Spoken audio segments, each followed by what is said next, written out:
electric, they don't make a double wall oven in gas, because I guess it would get too hot and twice the chances of blowing up or something. So, but we never use the lower oven. It's, you know, the lower oven is I guess a basic oven. We never use it. You're going to use two electric ovens at the same time, man. That's going to be brutal with the electric bill and the grid and everything else. So I think that's really dumb. And plus, that oven is on the wrong side of the kitchen. The vent fan is over the cooktop on the other side of the kitchen. So if you just wanting to broil some hot wings in there, it would just fill the kitchen up with smoke, since there's no exhaust fan over where the oven is. It's like dumb, but okay. What she wants, she gets. At least in the kitchen, anyway. Yeah, I heard those guys. I know. Also, I heard. I tuned around on 6 meters. I think it was last night, and there was like all these signals all over the place. It was like, wow. I thought my radio had, was picking up 20 meters or something instead, but no, it was all these 6 meter signals from all over the place. It's pretty wild. And it was really crowded band. Those guys were pretty good, but I was just getting through doing battle with the computer. I still have issues. I had one of these little mini computers, and I was going to swap out the main computer, and I was downloading some programs, and SDR Sharp is a software program that you get from the AirSpy thing, but it's really totally screwed up. Like the program works great, but the way you install it is some kind of trick to it. It just doesn't. You just don't download it, extract it. It doesn't install, create a launch little icon on your desktop or anything. It just, oh man, it puts it in the wrong folder and puts it in read-only files or something. And I don't know. I was doing battle with that, and I think I gave up on that. And there was another program, SDR Console. You go to their website, and it's full with all kinds of ads. You can't really tell like which thing you're supposed to click on to download the software, because there's all these ads, and you don't really know what you're downloading. So I downloaded a couple of, like, I don't know, stupid things that I had to delete and all. So it's just like the software world is just totally aggravating. But I was in the middle of that, and I don't know. I thought you'd be out on the water. I mean, it seems like a good day to be out on the water. You know, when it's really hot. I guess it's nice and breezy out there, and it'll be a little cooler on the water, sunny and all that. I did 100 miles, a little dirt riding and stuff all around South Jersey, towards the shore area, Bass River and stuff, and I also hiked a little bit of the Batona Trail to take a break, to get off the bike for a little bit. That starts at, I guess, Egg Harbor Bay kind of area, right down by Garden State Parkway, runs right there and all. And I did a little hike into that, and that was nice, and rode around all over South Jersey, came home, and that was after washing the cars early. My wife went down the shore with my sisters, and I got my new screen. I also ordered another one of those SDRs. I wanted to play around with the ELAD FDM Duo again. That's like a standalone QRP 10 watt SDR, 16-bit SDR radio. Works pretty good on AM. I thought I'd fool around with that. That was floating around used for sale, so I thought, well, not going to lose out on that. That'll give me something to play with. I don't know when that's coming. And then there was a radio bury which I ordered, which is some kind of SDR. It's like Hermes Light SDR with a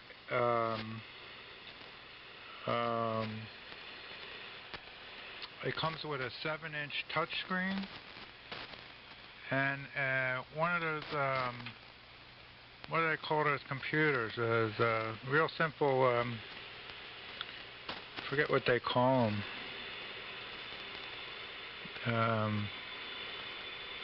It's like the most simple computer you can get. And you put these things together. It comes as a kit. You get the computer board. You get the, what is it? Raspberry Pi, something like that. Blueberry pie, strawberry pie. I don't know. It's a pie. I think it's Raspberry Pi, but I like raspberries. I hope they're black raspberries. Black Raspberry Pi and an SDR dongle kind of thing. I think it's a 12-bit, but you know.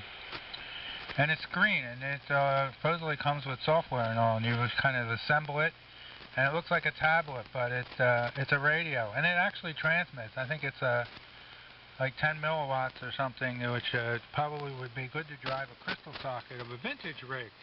So you could have the radio berry as a receiver, and when you key the old vintage transmitter, it would key the radio berry and it would drive the crystal socket on the frequency that you were listening to, which I thought would be pretty cool if you could get it to do that.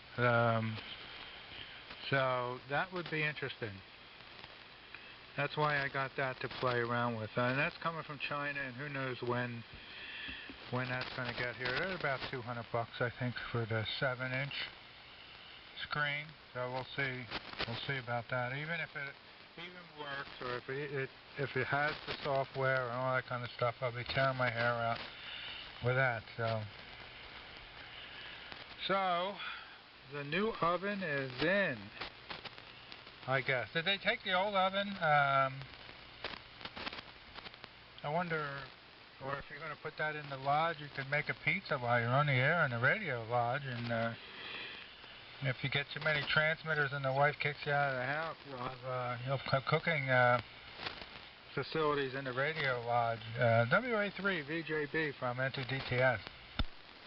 Well, I already got the fridge out here. That makes me wonder whether I should add to the kitchenette motif.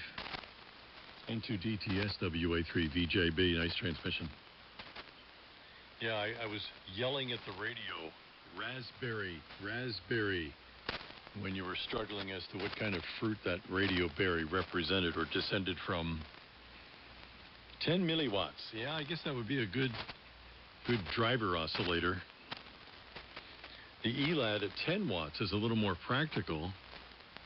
Reminds me of the Nouveau 75, but I presume the ELAD is multi-band. I'll have to look up those two, because I'm looking for a good camping transceiver. I plan to get back down to the cabin, my brother-in-law's cabin, later this summer. And I would probably take the Nouveau 75, but August is not that good of a month for 75-meter radio, all the static crashes. I wish they would come up with a Nouveau 40, but I think that's dead on arrival. There was some talk about it in 2023, supposedly with stuff starting late in 2024. Here we are in mid-2025, and there's nothing. So the designer and brainchild of the thing has other projects that he's interested in pursuing first, and I'm not going to pester him anymore. And you better save some coin for the Aurora, that Irish transceiver, the Aurora. We're trying to get, Dan and I, QZX, are trying to get you to get one of those, so when you're done with it, we can buy it at a discount. The Irish transceiver Aurora.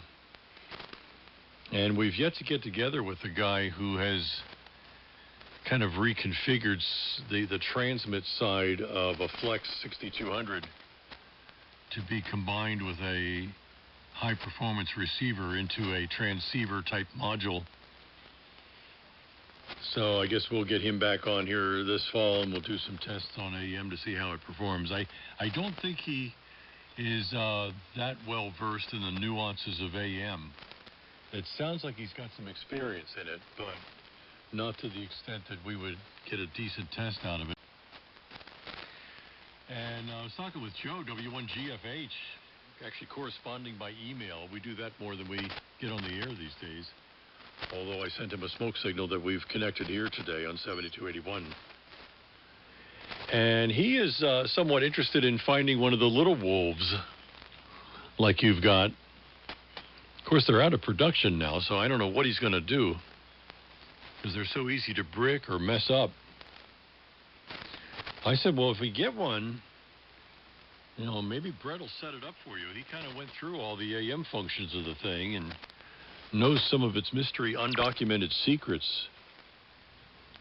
But I've looked a couple of times, both for the 991 alphanumeric and, you know, the Wolf and whatever else it did business as, also known as. And you just don't see them. And, of course, the big one is a write-off. They ruined it for AM. And I think these other competitors that are out there, like the ELAD 10 Water and the little Hermes and now the Radio Raspberry, who knows what else is out there for a few $100, is probably going to get people's interest more so than a Chinese-made, Russian-designed transceiver. I think you lucked out on that one, getting as much performance out of it as you did.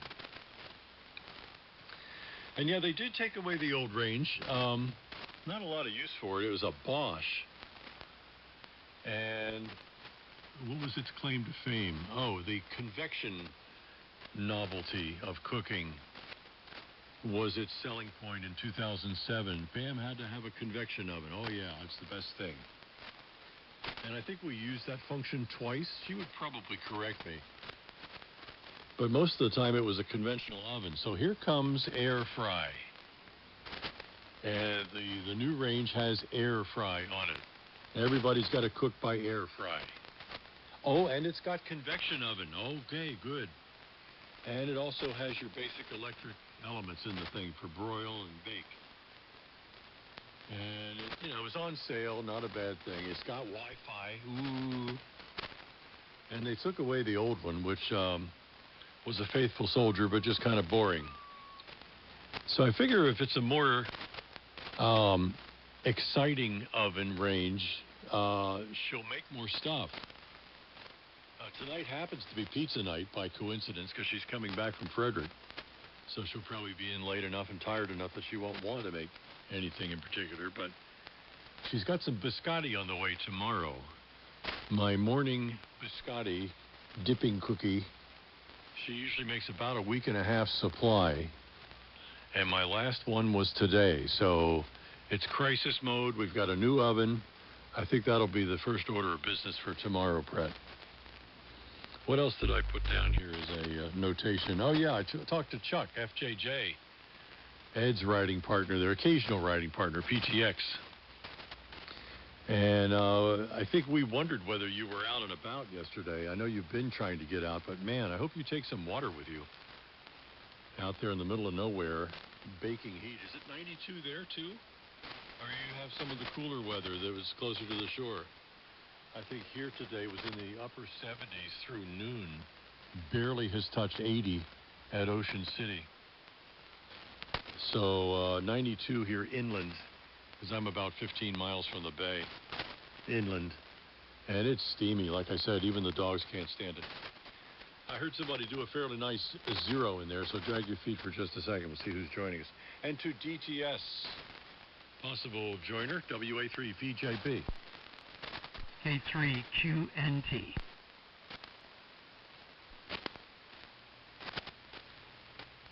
That sounds explosive. Is it November 3 TNT? Is it Tulo Nitro Try something? I don't know.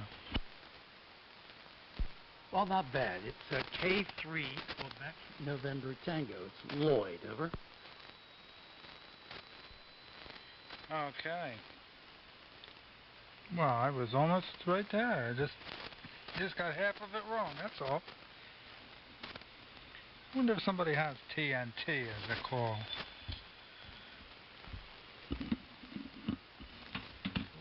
Tooling Net Nitro something, I don't know. I should look that up, because that's nice to know what TNT actually stands for. Well, good afternoon, Lloyd. No, it's 93. It was a little cooler when I started out there, Paul, but yeah, it was pretty brutal. But a lot of spots are shady. The roads are shady, and I didn't do any like the real hard sand stuff. That I'm tired of fighting the dry sand, so I kind of avoid it. And when I go down a dirt road and it starts getting like that, I turn around and look for other dirt roads. I was pretty successful with that today, and back roads. Oh, that's nice. Yeah, I talked to Chuck a little bit, I think, the other day. And it was coming up on dinner time that time, but always something.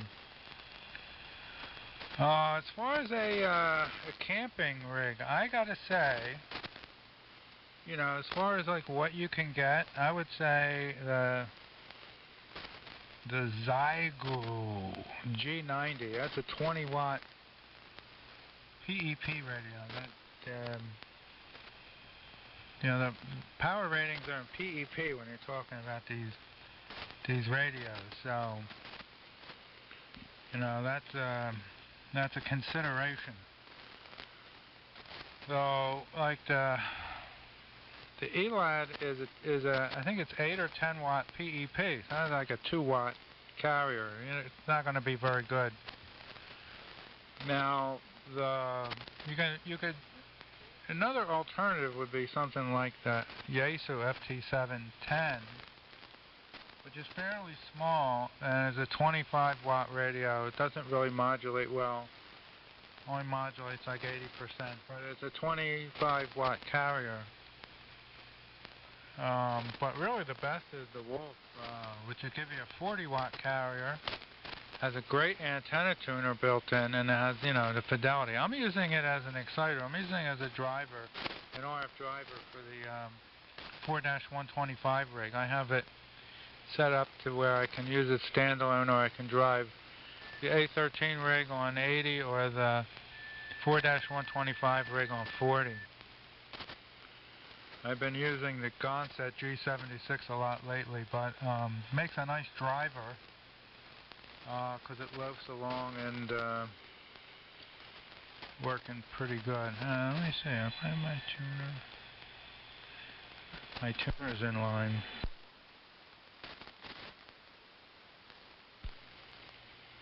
Yeah, my tuner did its thing. Now my grid drive's too high. There we go.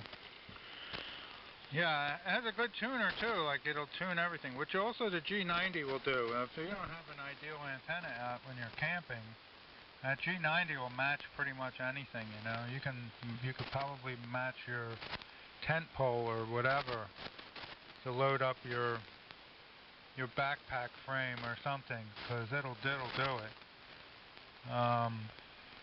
The Wolf, the original Wolf 2 also, yeah, look for a used one, and I forget what software I got. This one came with the original software. Now they do upgrades. So like the big Wolf I got, there was software upgrades for it, but you had to do the FPGA upgrade, and that was like required a different program. It was more involved and all that. And I said nah, and that was not putting out the power that this one puts out. It was only putting out about 80 watts. PEP, so yeah, that wouldn't have worked pretty good. So the G90 looks to be, everything else is really QRP. The G90 is like the L-Craft stuff is 10 watts or 15 watts, I think, and quite expensive. You know, really nice. The KX3. I don't know what else is out there that's going to be a 20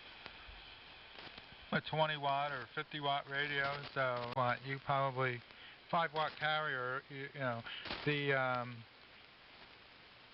the Nuvo is 20 watt carrier, so that's different because that's an 80 watt PEP radio, so it's 20 watt carrier, which makes it much more effective on AM. Almost half the power of the Wolf. So there you go. We'll turn it over to Lloyd. K3QNT. There was like 3 guys after you got, the third guy after you got TNT, which would have been pretty cool there, Lloyd. K3QNT with WA3VJB from N2DTS when it handles Brett. Bravo Romeo Echo Tango Tango. I'm located in southern New Jersey. We're running a homebrew pair of 4-125s modulated by pair in AB1 into a fan dipole up about 50 feet at 420 watts of carrier output. Over to you there, Lloyd. K3QNT, take it from N2DTS. Okay, Brett. Good to hear you. And we've actually worked before, Brett. I don't know when we did, but we did work before. Anyhow, and it's good to hear you, Paul.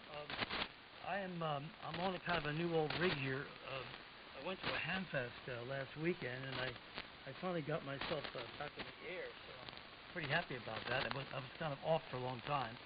That's why Paul hasn't heard me.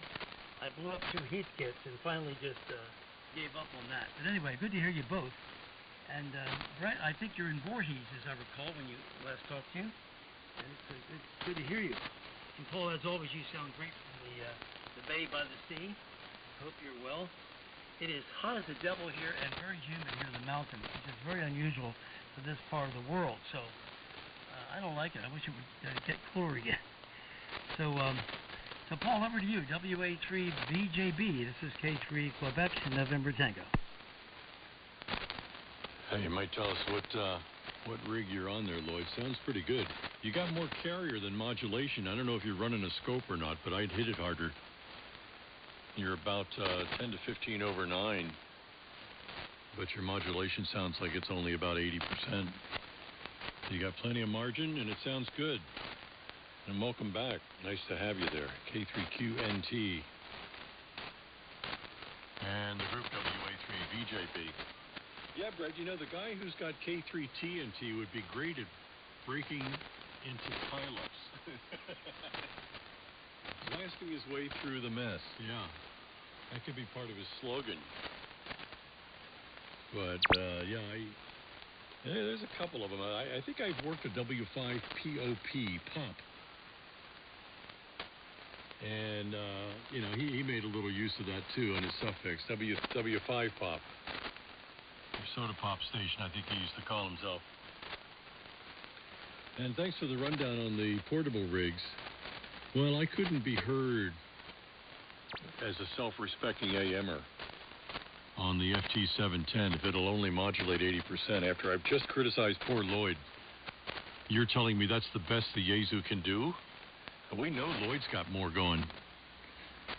But if that's the best the Yaesu can do, that's off my list altogether. Now, the Little Wolf, I remember when you first got that. I think I was the one who first encountered you on AM with the thing. And you already had it dialed in nicely. And you refined it, I guess, in about the first 6 months to just extraordinary. And yeah, I remember it being decent power, too. Although I think the Nuvo is a 10-watt RF. I don't think that's 20. I'll have to look up the spec. And down at the bottom of 80 meters, 3705, where I've had it, where my SWR is kind of high, it only puts out about 5 watts. So even though its output is, capable of running into a mismatch, its power folds back, and it's down to 5 or 6 watts, depending on the supply voltage. But, 126 feet of wire up in the air at a remote location where the trees logistically may not cooperate with putting up something like that really points me toward 40 meters. Which is why, if you keep your eye out for a Little Wolf, tip me off. Matter of fact, you might confirm for me the specific nomenclature that goes by. Because I think I've seen the Big Wolf designated the same 991 Wolf series, and it's a very different radio. It's like people who call the R390, or actually I guess more inaccurately and more typically they call the R390A an R390. Totally different radio. I see Lloyd sitting in front of one of those on his QRZ.com profile, so you know what I'm talking about, Lloyd. Different radio. So I don't know. I probably will punt until next year and see what shakes loose. You know, when I get out on the water, yeah, it's nice out there, but man, if you drop anchor, it gets hot. Bay water temperature is 84 degrees right now, so the cooling properties of the water are only 10 degrees off air temperature. I guess there's some evaporation if you get in and jump back out again, but we've come into sea nettle season now, where from the bottom of the Chesapeake Bay, the stinging nettles or sea nettles, jellyfish have come up from the Atlantic Ocean as far as Annapolis already, despite all the heavy rains of earlier. In years past, if we had a lot of heavy rain up in the Susquehanna region, Pennsylvania, that fresh water would keep the sea nettles toward the south end of the Chesapeake Bay, where the salinity is more to their liking.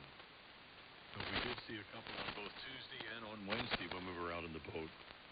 Got a couple of really nice days out there. Tuesday was just Pam and myself. We went north over to Chestertown, put about 77 miles round trip on the boat. And then yesterday, or Wednesday, we went south to a little area called Galesville on the way to the Calvert Cliffs Atomic Power Station. And we took the kids with us that time, and oh boy, they loved it. They haven't been out this summer. That was their first ride out. Because if they can't get out and stretch their legs and do their business on shore somewhere at some secluded little riverbank landing, that's a long day for them. So we took them yesterday. We made such a landing and had a great time, had lunch on board, and we're back by about 4 o'clock in the afternoon when rush hour from the boat ramps gets in the way. So that was our day. Let's see, what else? A little bit more, Lloyd, on what you're running there. Sorry to hear about the Heathkits blowing up. Maybe you should change your calls. But whatever you're on, as I said, sounds good. A little bit more juice, and I think you'll have it dialed in just right. How did that sound to you, Brett? Do you agree it was a little undermodulated, or was it adequate? Might be at my end. N2DTS with K3QNT on the side from WA3VJB. Yeah, I wasn't really looking at the scope. Wasn't really paying attention. It seemed fine to listen to. Lloyd, what are you running? That's real quick. What's the rig? I am running a Viking Valiant, and I am going to bring this up a little bit. I was a little squeamish about that, Paul. I wasn't sure how much headroom these things had, so I don't know if anybody did bring it up a little bit, see if that helps a little bit. Back to you, Brett. Okay, well, yeah, so there's audio in there. I think it's more negative than positive. It might be a phasing thing, or a little low on the grid drive, or a clamp circuit. I don't know what those things use. I think they got a clamp tube. I don't know how that interacts with AM. Never really did figure that out. But hey, it sounds really good for a Valiant. It does. They don't all sound that good, so there's nothing wrong with it. You just keep running it. Glad you got something working back on the air. Hopefully it'll stay working. Well, Paul, the Nuvo is a 20 watt. It's a 20 watt carrier radio. It's like mainly it's a strong point.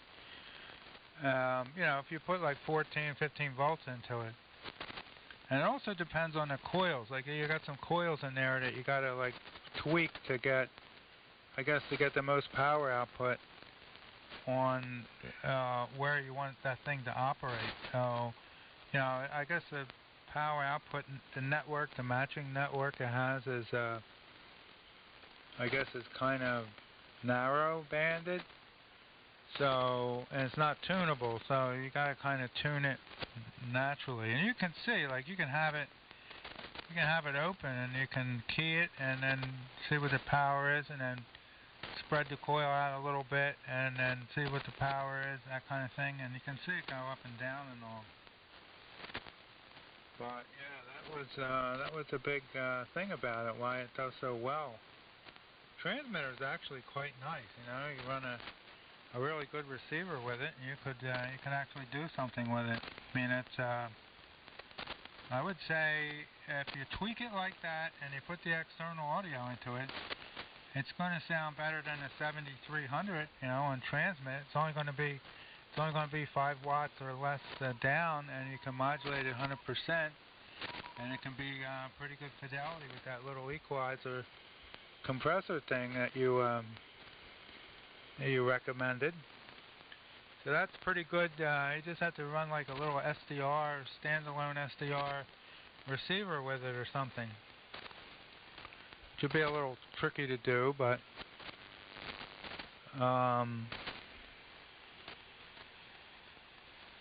yeah.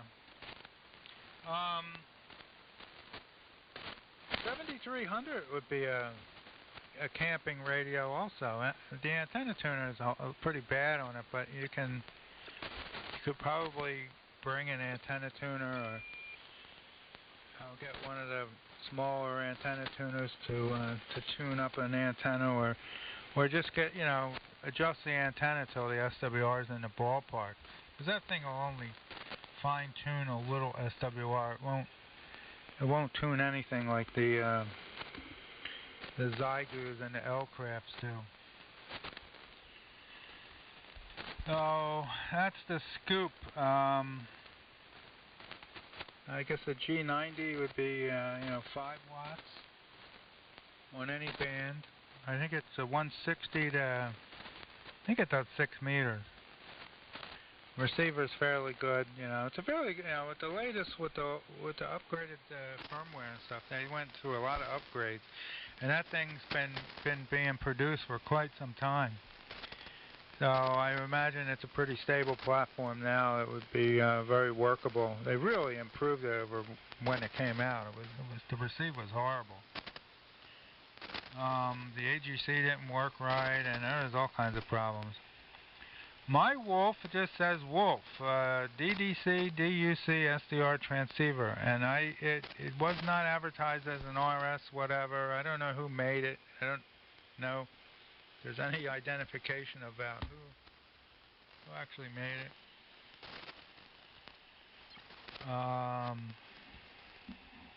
Been working great. It does put out a lot of power on the lower bands, like 170 watts, 160 watts PEP, which is pretty amazing. And mine's got firmware 8.6.4, and the FPGA is 8.2.0, and that stuff works pretty good. There's like, I don't think the Wi-Fi works right. I don't care about that, but you know, the radio works well. Now they're up to 10 point something with the firmware, and the FPGA is also 10 point something, and the new software won't work with the old FPGA firmware, so you got to upgrade that.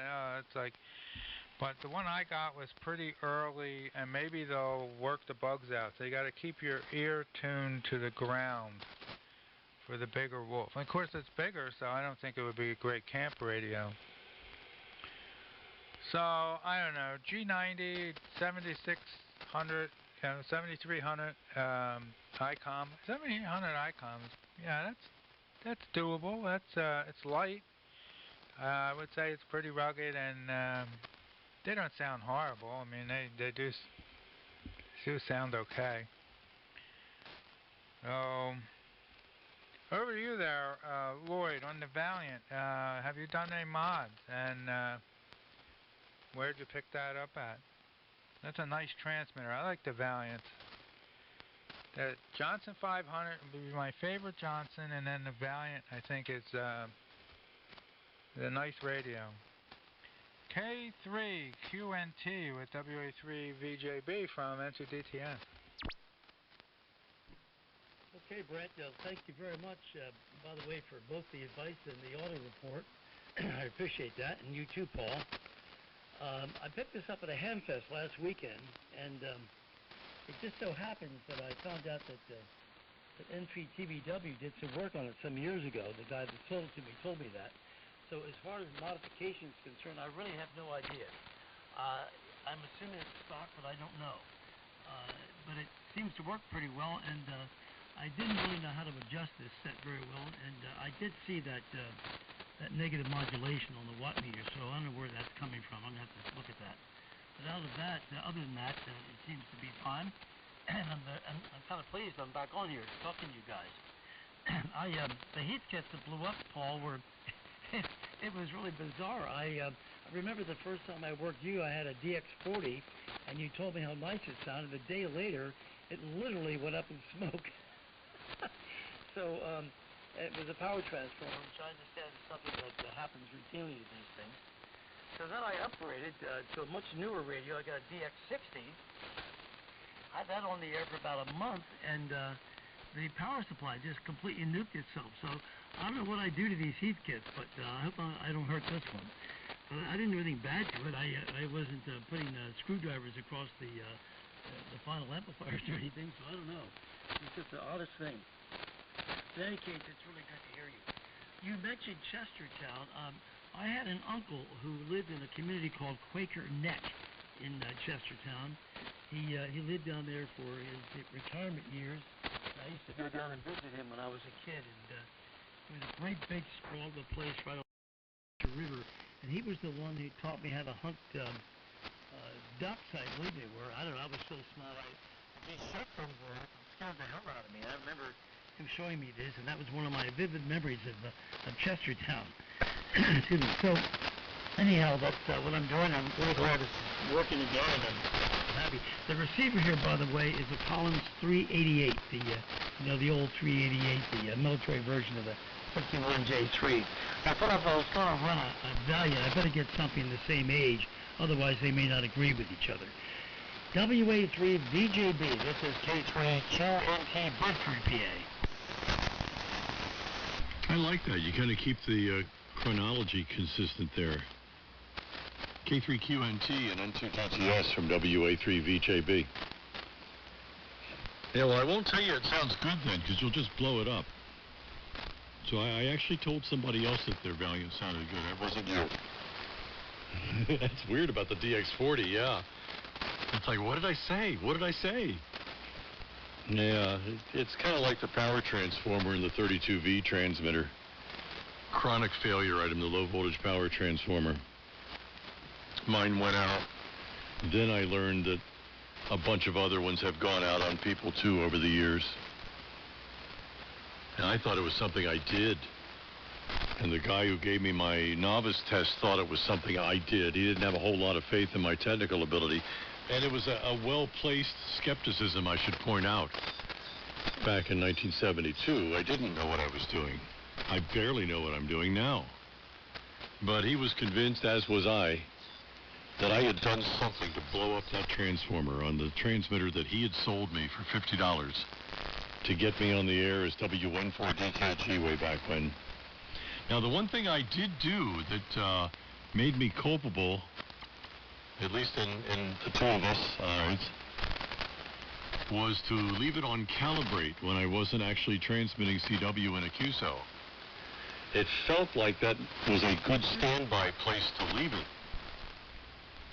And of course, in retrospect, it activated some of the lower level oscillator stages in ways that may have caused some stress that we weren't aware of. And they apparently had so-called upgraded either the operating platform or the firmware on the Big Wolf. And that upgrade took out the AM capability, or at least undercut it, deteriorated its quality or something, I remember you saying. And you may have moved that one on. I don't even think you have the Big Wolf anymore. You kept the Little Wolf. So if you ever decide you're done with that as an exciter for your 4125 rig, please keep myself or Joe in mind there, GFH. Either one of us would want that rig, because you've already proven it out for us. And yeah, the R388, that's a cool radio. It looks good. At first glance, it looks like a 51J. After all that outside activity, no, I won't stick around, but I was looked up Lloyd's QRZ thing there, a picture of him on the LST. And you might comment there, Lloyd, the LST, was that a World War II vintage ship, or is that something that they came out with after that? Because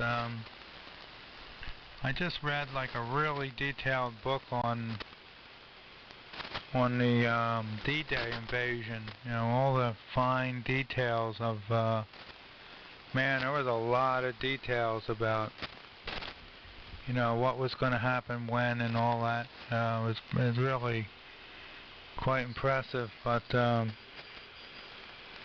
that's a really cool picture. And I see the R390, not sure what the transmitters were, but they look pretty cool. It's like antenna tuners, and that's pretty cool. And as far as the military stuff goes, I got a TCS-14 off eBay that I improved the modulator on, and I can't believe how well that thing works. 1943 it was made, and it's super stable, and it drifts like, from a cold start, it drifts like 200 hertz, and that's it. And it was initially designed to use a carbon mic, and I built like a little mic preamp driver board to put it in there, and that works great. It it puts out like 20 watts, 25 watts, something like that. Forget what it is. Maybe it's 40 watts. Maybe it's 40 watts. And man, it's just amazing. So, you know, some of that stuff was really cool, fun to play with. The Valiant looks a little narrow on the SDR. You know, not putting a lot of really high frequency stuff out there, but that works for me. I don't hear anything over 3,000 cycles anymore, so it's not a detriment. But you know, you might get some reports saying like, oh, it slacks the highs a little bit, but I wouldn't worry about that. It looks and sounds very good to me. So, you know, if you felt like fooling with it, that's fine. If not, it seems fine the way it is. A nice transmitter. You get them working right and all. And the modulation looks like it's up there. It's very close to 100% positive. It's hard to tell on the scope with the QSB and all, but I would say it's good enough, and it's working real well. So now's the time to blow it up. You just have to buy some power transformers and stuff, and don't throw these things out. You know, you could send the DX60 to me. Maybe I could fix it for you. Find, you know, I don't think a DX60 is it's not a great design. I don't like the function switch thing with the, you know, keying it that way. You got to push to talk, and it has some shortcomings, but you know, they can be fixed. Rectifiers, filter capacitors, they all get old and they'll short, and you know, you'll have a problem. You have resistors that'll change tolerance, and they'll make tubes overheat, and you know, you get those kind of issues. And mainly it's capacitors, I think. Capacitors shorting and resistors changing values. Those are the two problems that you'll run into. Besides mechanical and switches and things like that, dirty contacts, crusty tube sockets. You know, hey, it's really old. So anyway, back to you. I'm going to listen out, but I'd like to hear about the LST, the landing ship tank.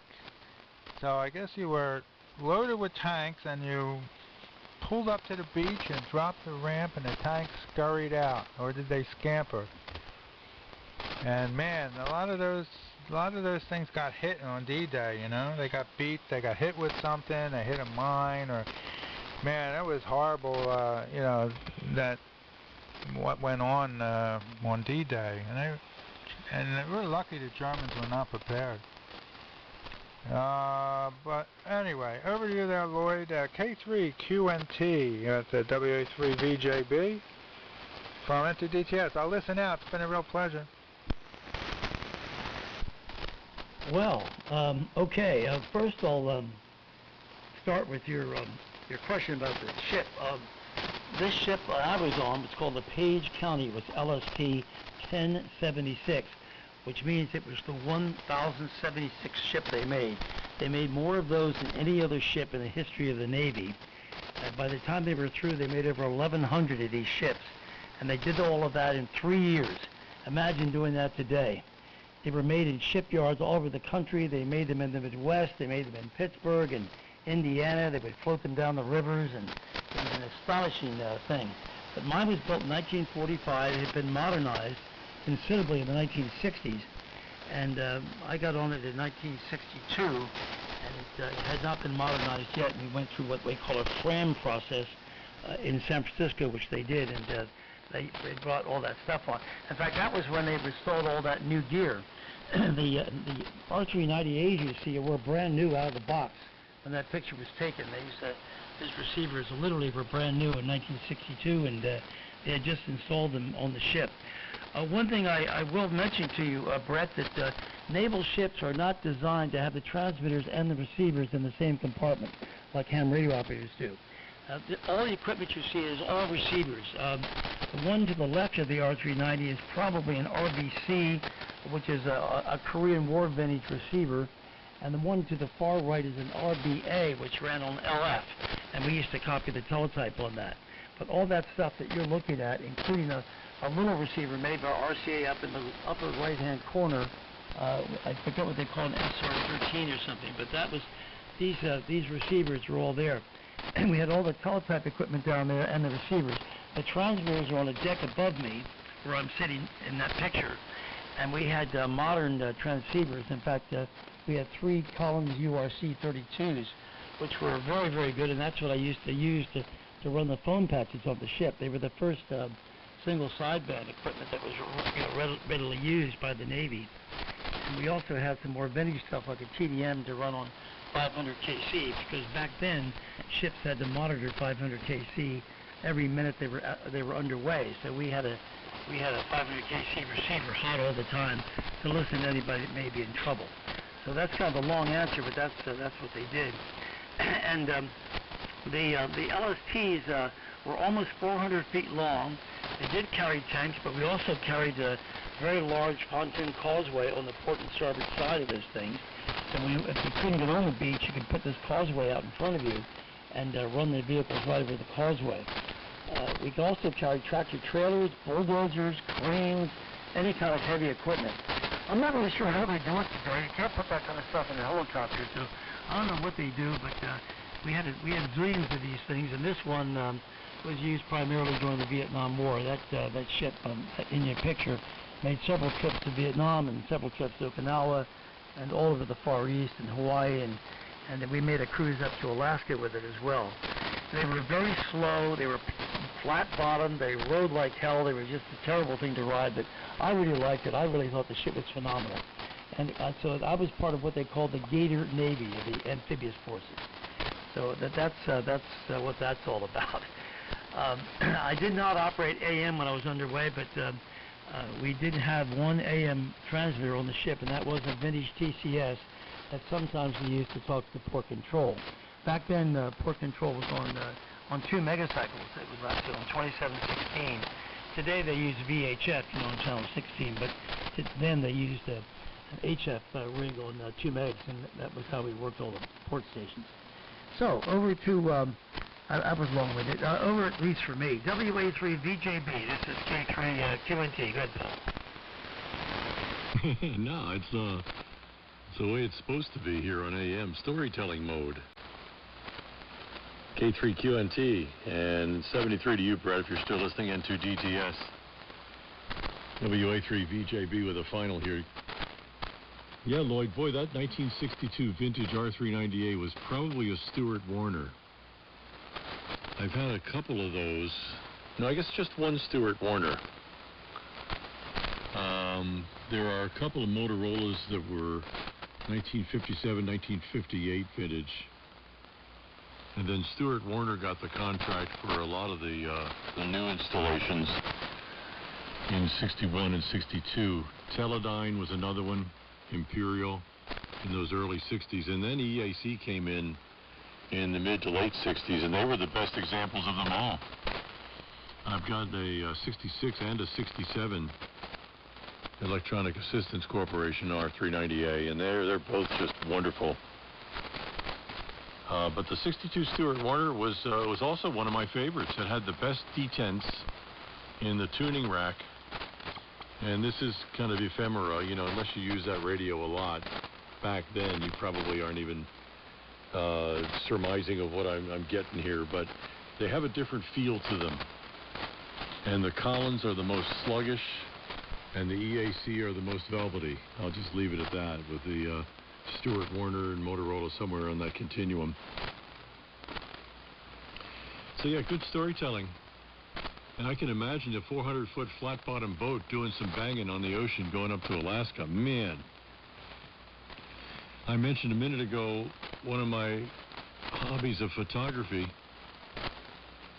And I have a 35mm film camera, brand name Asahi Pentax. And it's got a special marking on it, Lloyd, that you probably remember from your PX days. It was marked EP, Echo Papa, with pointing symbols outbound. In other words, the lesser than or greater than symbol in math.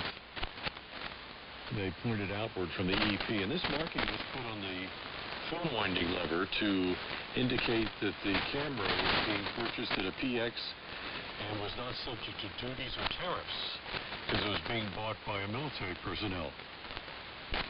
And among the cameras in my collection is a Pentax EP series, or so marked. It wasn't distinguished by anything else except that particular duty and tariff marking. But I know that it came from a PX, consequently, and it's kind of neat that it also is 1967 in vintage. So when you see all the Vietnam War snapshots of the guys and their comrades, who knows what stories this particular camera could tell as to where they were over in Southeast Asia or on a ship like your own, taking pictures after they had been at port of call. So I always kind of have a matched feeling with that too, just like your R388 and the Valiant today, where the 1967 Pentax with its EP military markings dates back to the Southeast Asian conflict. And of course, most people were running black and white in those days too, because you could develop it in the latrine somewhere. Your chemistry wasn't very complicated. So yeah, more stories again. Good to hear you on, Lloyd. Good to have you back is what I was going to say. And yeah, if you don't feel like modulating up near the hairy edge like that, yeah, back it down. Certainly got plenty of signal to fill out the receiver here, no problem. If as you prove things out in the weeks ahead, it seems to hold up well and no smoke comes out, then crank it up. I noticed the difference, but it wasn't make or break. I would imagine at night when signals are not as strong or the static crashes are stronger, relatively speaking, that extra audio would make the difference. But today, Q5 the whole time. So see you later, Lloyd. And Brett will look for you again. Might be on later tonight after pizza night. I don't know how long you were listening, Lloyd, but we've got a new oven upstairs in the house, and it has Wi-Fi. Glory be. How did we ever live? So I have to demonstrate that to Pam, my wife, when she gets home here shortly. I got to head for the door. K3QNT in the Laurel Highlands of Pennsylvania, the previous home of Rolling Rock Beer, whose green bottles reminded you of their mountain heritage. This is WA3VJB Annapolis, signing clear with your radio, Lloyd. Okay, Paul, thank you, and thank you for the encouragement. I appreciate it. I just want to say two things before you leave. You asked me about the R388. All the research I've done on this says that the military version put all the jungle goo on everything, and the 51J3 was almost an identical radio. So I think it was mostly military hardening of the set. That's all I can assume, because everything else seems to be the same. So who knows? And the other thing is that you mentioned the PX. In the Navy, they call them Navy exchanges. I never saw too many of those because I served my entire tour at sea. I got into port, obviously, when we pulled in. A lot of places we went didn't have a Navy base, much less a Navy exchange. So I never saw too many of those. But I know you can get everything there. And that is exactly where I bought my film, although I just buy the old standard Kodak film. I don't know where it came from or what kind of markings or whatever. I took a lot of slides. Everybody did. Have a great afternoon, and thank you for talking to me today. It's great to see you both. This is K3QNT Bedford. Yeah. I don't think they did that with the film because that was just comestible stock, but the cameras themselves were quite popular. And in Japan, they faced quite a duty tariff. So I think what some of the servicemen were accused of doing somewhere along the way is piling up a bunch of those at the Navy Exchange or the PX and then selling them back to people in Japan and making a little money on the side. So they put those markings on there, and you were supposed to keep a hold of it once you bought it. Version of the R3, multifungal protection. I had that sprayed all over the inside of my T368. And when the rig would get all warm in the wintertime, you got this wonderful aroma in the room. I have asked a couple of people whether we ought to approach Yankee Candle Company to create an aroma called Hot Dust on Tubes. But I think it also has that suggestion of MFP on the chassis that warms up to make that wonderful wintertime vintage radio smell, you know. K3QNT, take care, WA3VJB. Have a great afternoon, Paul. Thank you. K3QNT out.